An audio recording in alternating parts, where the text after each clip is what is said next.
Hello guys, আসসালামু আলাইকুম। আশা করি সকলেই ভালো আছেন। তো এটি হচ্ছে একটি কবরস্থান। এটা কিশোরগঞ্জ জেলার ছোট্ট একটি গ্রামের নাম হচ্ছে দেয়াকুল। তো দেয়াকুল উপস্থিত এই কবরস্থানটা।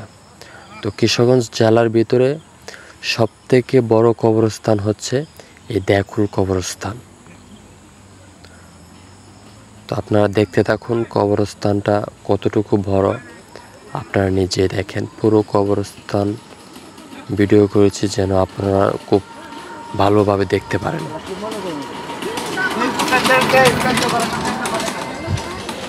দেখেন ভিতরটায়, এখানে পুনরায় মাটি ভরানো হয়েছে। এই কবরস্থান 4-5টা কবরস্থান এখনো আছে, কিন্তু এটা মাটি ভরে কবরস্থানটা একটু উঁচা করা হয়েছে। প্রচুর কবরস্থান ছিল তখন, মাটি ভরার কারণে সব কবরস্থান ভেঙে ফেলা হয়েছে। আপনারা দেখতে থাকুন কবরস্থানটা কতটুকু ভালো, একটু আইডিয়া করেন। আজিমপুর কবরস্থানের চেয়েও বড় মনে হয়। তো কবরস্থানের সামনে কিছু ছোট বাচ্চারা খেলাধুলা করছিল।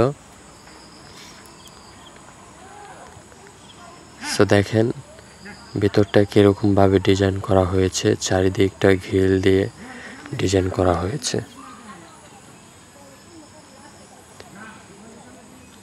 সবাই কবরস্থানের মাঝখানে আসলাম। তো যতটুকু এসেছি আরও ততটুকু রয়েছে, সামনের দিকে আগাচ্ছি, ভিতরটা দেখাচ্ছি। দেখেন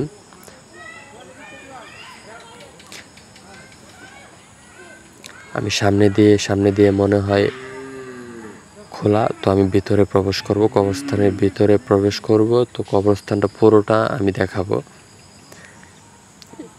এই যে এটা খোলা আছে, তো আমি এখান দিয়ে প্রবেশ করিব।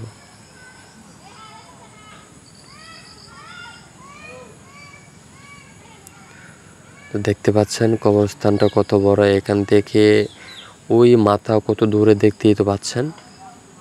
কবরস্থানটা কিন্তু সত্যিই অনেক বড়। আপনারা যদি না দেখেন তাহলে হয়তো বুঝবেন না।